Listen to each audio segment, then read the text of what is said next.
ನೆನಪಿಸಿಕೊಳ್ಳುತ್ತಾ, ನೋಡಿ ಪ್ರೀತಿಯ ಬಂಧುಗಳೇ, ಅಂಬೇಡ್ಕರ್ ಅವರು ನಮ್ಮ ಅಸ್ತಿತ್ವದಲ್ಲಿ ಇಲ್ಲದ ದಿನ ಸಂವಿಧಾನವನ್ನ ಬದಲಾಯಿಸುವುದಕ್ಕೆ ಬಂದ ನಾವು ಅನ್ನೋ ಸ್ಟೇಟ್ಮೆಂಟ್ ಗೊತ್ತಾದ ಮೇಲೂ ಕೂಡ ಅವ್ನ್ ಕಂಡ್ರೆ ಇವನಿಗಾಗಲ್ಲ, ಇವ್ನ್ ಕಂಡ್ರೆ ಅವನಿಗಾಗಲ್ಲ, ಸಂಘಟನೆಗಳು ನುಚ್ಚು ನೂರು ಹೀಗೆ ಹೊಡೆದಾಡ್ಕೊಂಡು ಸಾಯೋಣ ನಾವು. ಅಂಬೇಡ್ಕರ್ ಅವರು ಹಾಗೆ ಹೊರಟು ಹೋಗ್ತಾರೆ. ಉಳಿಸ್ಕೊಳ್ಳೋಣ ನಾವು ಅಂಬೇಡ್ಕರ್ ಅವ್ರನ್ನ, ಉಳಿಸ್ಕೊಳ್ಳೋಣ.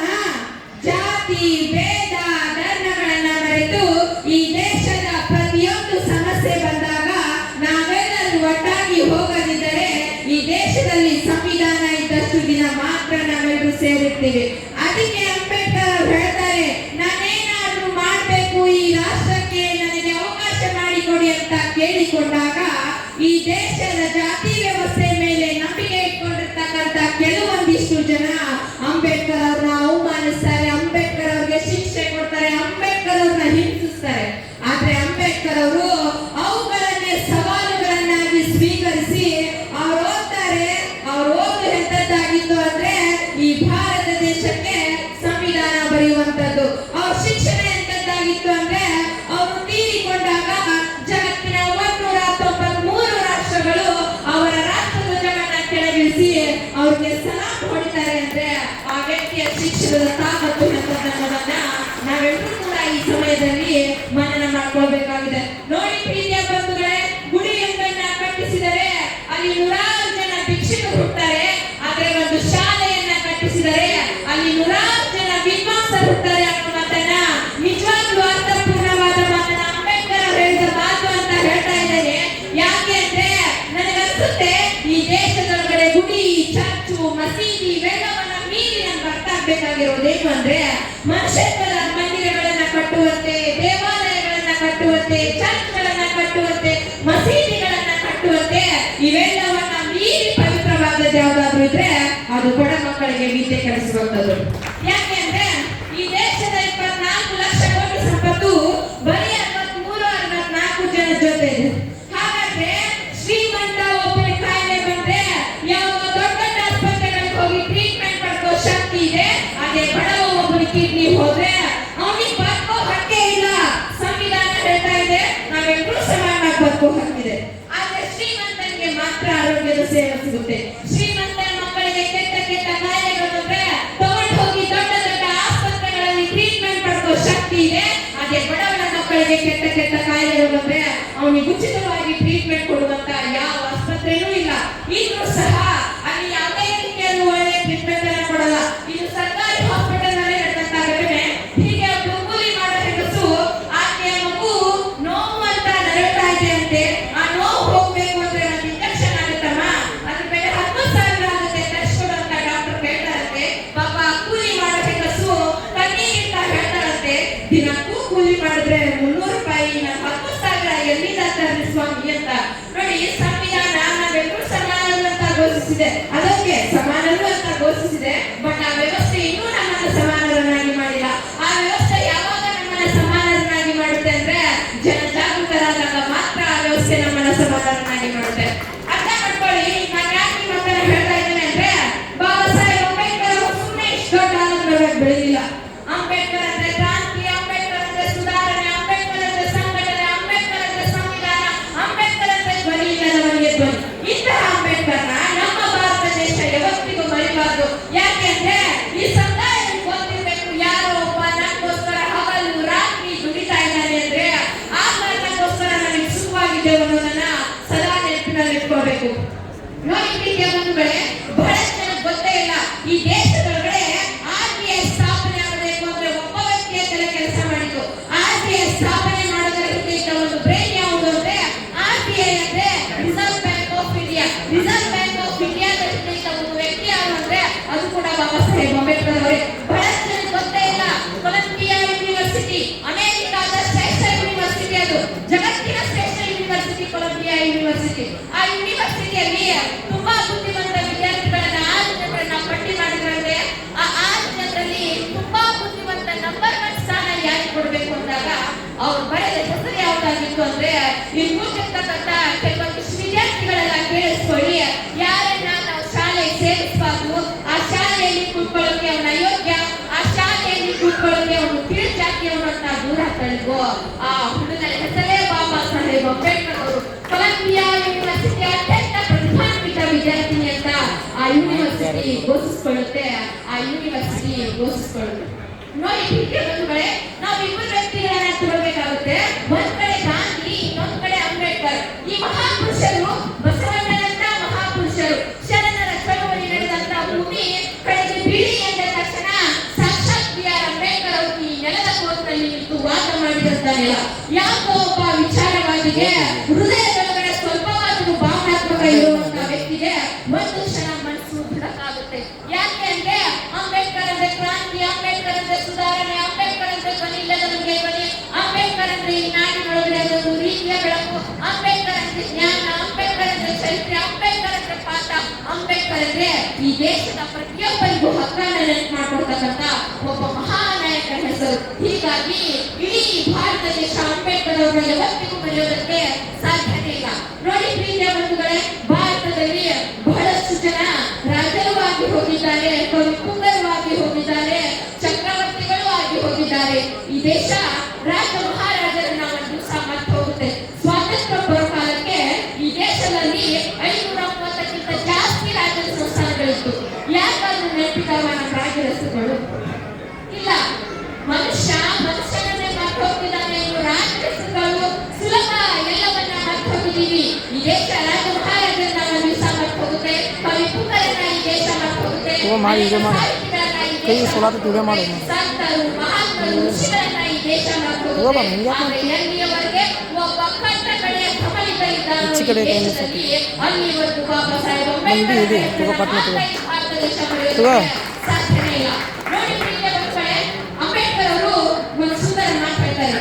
ಏನಪ್ಪಾ ಅಂದ್ರೆ, ನಾನು ಪ್ರತಿಮೆಗಳಲ್ಲಿಲ್ಲ, ನಾನು ಪುಸ್ತಕದಲ್ಲಿದ್ದೇನೆ, ನಾನು ಪೂಜೆಯೊಳಗಿಲ್ಲ, ನಾನು ಓದುವೊಳಗಿದ್ದೇನೆ.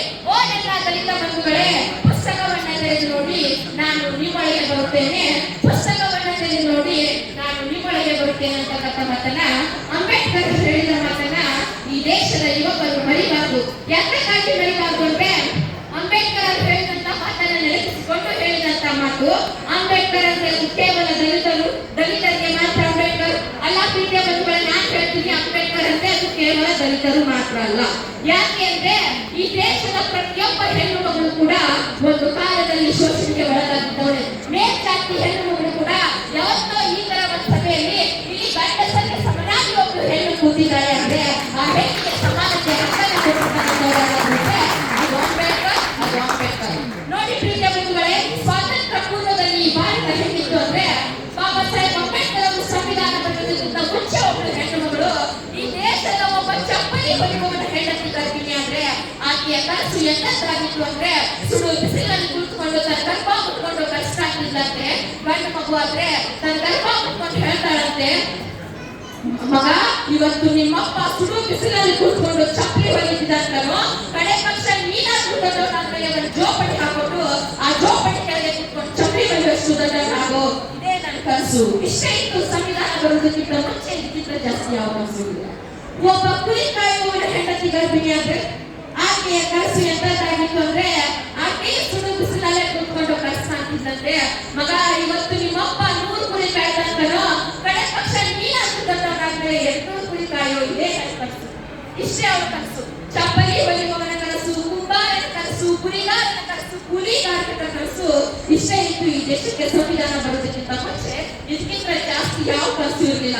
ಯಾವತ್ತೋ ಈ ಪುಣ್ಯಾತ್ಮ ಅಂಬೇಡ್ಕರ್ ಈ ದೇಶದ ಮೊದಲ ಕಾನೂನು ಮಂತ್ರಿ ಆದ್ರೂ, ಸಂವಿಧಾನವನ್ನ ಅನುಷ್ಠಾನಕ್ಕೆ ತರ್ತೀನಿ ಅಂತ ಹೊರಟ್ರು.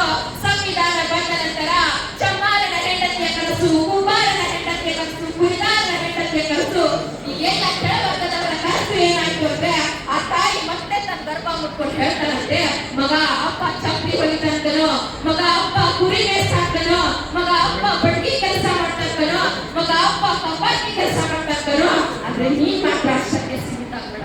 ನೀನೊಂದು ದಿವಸ ಬೆಳೆದ ದೊಡ್ಡವನಾದ್ಮೇಲೆ ಶಾಲೆ ಮೇಷ್ಟ್ರಾಗು, ಹೆಡ್ ಮಾಸ್ಟರ್ ಆಗು, ಗ್ರಾಮ ಪಂಚಾಯತಿ ಬೆಂಬಲ ಆಗು, ಜಿಲ್ಲಾ ಪಂಚಾಯತಿ ಅಧ್ಯಕ್ಷ ಆಗು, ಸಾಧ್ಯವಾದ್ರೆ MLA ಆಗು, MP ಆಗು, ಇನ್ನೂ ಸಾಧ್ಯವಾದ್ರೆ ಡಾಕ್ಟರ್ ಆಗು, ಇಂಜಿನಿಯರ್ ಆಗುವಂತ ಕೆಲಸನ ಈ ಕೆಳ ಸಮುದಾಯದವರಿಗೆ ಯಾರಾದ್ರೂ ಕೊಟ್ಟಿದ್ರೆ ಅದು ನಮ್ಮಪ್ಪ ಬಾಬಾ ಸಾಹೇಬ್ ಅಂಬೇಡ್ಕರ್ ಬರೆದಿರುವಂತ ಸಂವಿಧಾನ ಕೊಟ್ಟಿರುವಂತ ಕನಸು. ಅದು ಅಂಬೇಡ್ಕರ್ ಬರೆದಿರುವಂತ ಸಂವಿಧಾನ ಕೊಟ್ಟಿರುವಂತ ಕನಸು. ಹೀಗಾಗಿ ಇಡೀ ಶ್ರೇಷ್ಠವಾದ ಗ್ರಂಥ. ನೋಡಿ ಪ್ರೀತಿಯ ಬಂಧುಗಳೇ, ಅಂಬೇಡ್ಕರ್ ಅವರ ಹೋರಾಟಕ್ಕೆ ಒಂದು ದೊಡ್ಡ ಇತಿಹಾಸನೇ ಇದೆ. ಏನಪ್ಪಾ ಅಂದ್ರೆ ಒಂದ್ ಕಡೆ ಗಾಂಧಿ, ಇನ್ನೊಂದ್ ಕಡೆ ಅಂಬೇಡ್ಕರ್. ಇಬ್ಬರ ಪ್ರತಿಮೆಗಳನ್ನ ಗಾಂಧಿ ಅರಮನೆಯಲ್ಲಿ ಹುಟ್ಟಿದ್ರು, ಅಂಬೇಡ್ಕರ್ ಕೆಲ ಸಮುದಾಯದಲ್ಲಿ ಹುಟ್ಟಿದ್ರು. ಅವರನ್ನ ಹುಟ್ಟಿಸ್ಕೊಳ್ಳೋದಲ್ಲ, ಅವ್ರ ನೆರಳನ್ನ ಹುಟ್ಟಿಸ್ಕೊತಿರ್ಲಿಲ್ಲ ಅಂತ ಮನೆಯಲ್ಲಿ ಹುಟ್ಟಿದ್ರು ಅಂಬೇಡ್ಕರ್. ಗಾಂಧಿ ಸೂಟು ಬೂಟುಗಳನ್ನ ಧರಿಸಿದ್ರು, ಅಂಬೇಡ್ಕರ್ ಪಾಪಕ್ಕೆ ಬಟ್ಟೆ ಇರಲಿಲ್ಲ, ಕೇರಿಗಳನ್ನು ಬೆಳೆದಿದ್ರು. ಗಾಂಧಿ ಸ್ವಾತಂತ್ರ್ಯ ಚಳವಳಿ ಕಡೆ ಮುನ್ನುಗ್ಗಿದ್ರು, ಭಾರತೀಯ ಹಕ್ಕುಗಳ ಬಗ್ಗೆ ಮಾತಾಡಿದ್ರು.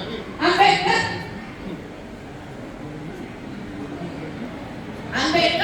ದಲಿತರ ಚಳವಳಿಯ ಕಡೆ ಮುನ್ನುಗ್ಗಿದ್ರು, ಈ ದೇಶದ ಧ್ವನಿ ಇಲ್ಲದ ದಲಿತರ ಹಕ್ಕುಗಳ ಬಗ್ಗೆ ಮಾತನಾಡಿದ್ರು. ಆದ್ರೆ ಗಾಂಧೀಜಿಯವರು ಅಂಬೇಡ್ಕರ್ ಅವರಿಂದ ಪ್ರಭಾವಿತರಾಗಿದ್ರು.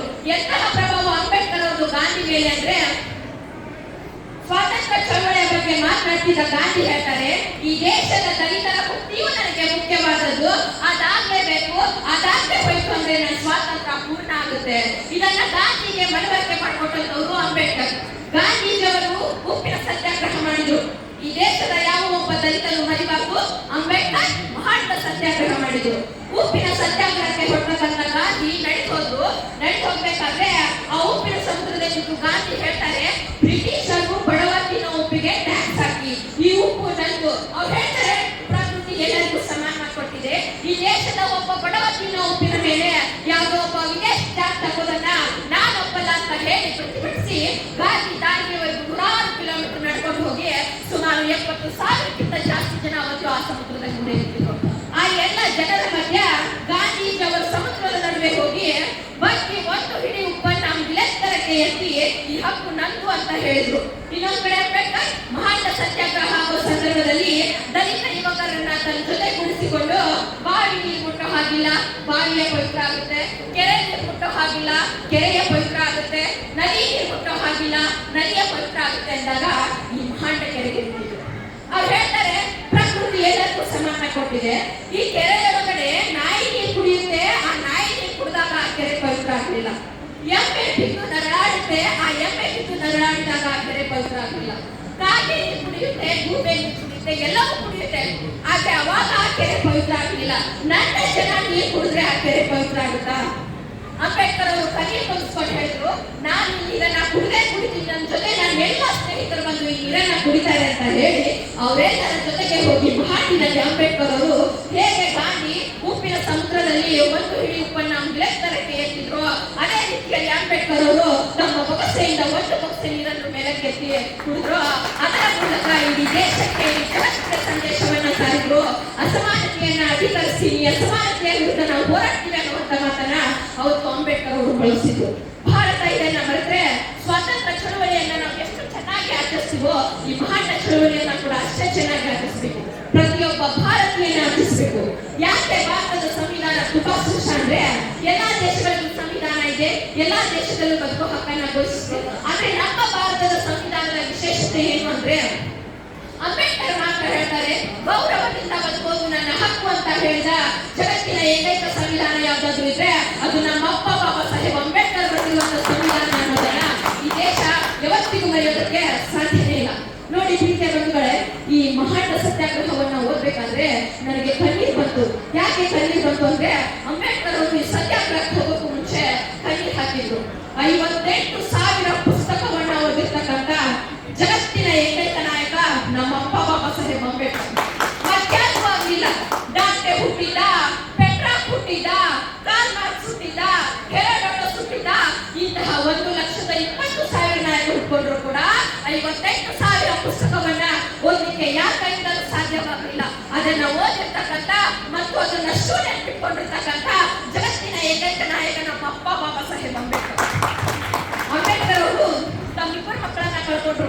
ಲಂಡನ್ ಗ್ರಂಥಾಲಯದಲ್ಲಿ ಓದ್ತಾ ಇರ್ತಾರೆ, ಟೆಲಿಗ್ರಾಮ್ ಬರುತ್ತೆ, ಎಮರ್ಜೆನ್ಸಿ ಟೆಲಿಗ್ರಾಮ್ ತೆಗೆದುಕೊಳ್ತಾರೆ, ತೆಗೆದು ನೋಡ್ತಾರೆ, ರಮಾಬಾಯಿ ತುಂಬಾ ಲೇಟ್ ಆಗಿ ಪತ್ರ ಬರ್ತಿದ್ದಾಳೆ. ಕಣ್ಣೀರು ಪುಸ್ತಕದ ಮೇಲೆ ಬೀಳ್ತಾ ಇರ್ತಾವೆ. ಫ್ರೆಂಡ್ ಕೇಳ್ತಾನೆ, ಏನು ಎಮರ್ಜೆನ್ಸಿ ಇದೆ ಅಂತ. ಎಸ್, ನನ್ನ ಪ್ರೀತಿಯ ಮಗ ಸತ್ತು ಹೋಗಿದ್ದಾನೆ. ಅಯ್ಯೋ, ನೀ ಪ್ರೀತಿಯ ಮಗ ಸತ್ತು ಹೋಗಿದ್ದಾನ, ಹಾಗಾದ್ರೆ ಹೋಗಿ ವಾಪಸ್ ಇಂಡಿಯಾಕ್ಕೆ ಅಂತ ಕೇಳ್ತಾರೆ. ಮತ್ತೆ ಬಾಬಾ ಸಾಹೇಬ್ ಅಂಬೇಡ್ಕರ್ ಅವರು ಕಣ್ಣೊರೆಸ್ಕೊಂಡು ಹೇಳ್ತಾರೆ, ನನ್ನ ಒಬ್ಬ ಮಗ ಸತ್ತ ಅಂತ ನಾನೇನಾದ್ರೂ ವಾಪಸ್ ಇಂಡಿಯಾಕ್ಕೆ ಹೋದ್ರೆ ನನ್ನನ್ನು ನಂಬಿರ್ತಕ್ಕಂಥ ಕೋಟಿ ಕೋಟಿ ಮಕ್ಕಳು ತಬ್ಲಿ ಆಗ್ಬಿಡ್ತಾರೆ. ನನ್ನ ಮಗ ಸತ್ರೆ ನನಗೇನು ನಷ್ಟ ಇಲ್ಲ ಅಂತ ಹೇಳಿ ಅವತ್ತು ಆ ಲಂಡನ್ ಗ್ರಂಥಾಲಯದಲ್ಲೇ ಉಳ್ಕೊಂಡಿರ್ತಾರೆ. ಅವರು ಒಂದು ಸುಂದರ ಮಾತು ಹೇಳ್ತಾರೆ. ಏನಪ್ಪಾ ಅಂದ್ರೆ, ನಿನ್ನಲ್ಲಿ ₹2 ಇತ್ತು ಅಂದ್ರ ₹1 ನೀನು ಆಹಾರಕ್ಕಾಗಿ ಖರ್ಚು ಮಾಡು, ₹1 ನೀನು ಪುಸ್ತಕ ತಗೋ.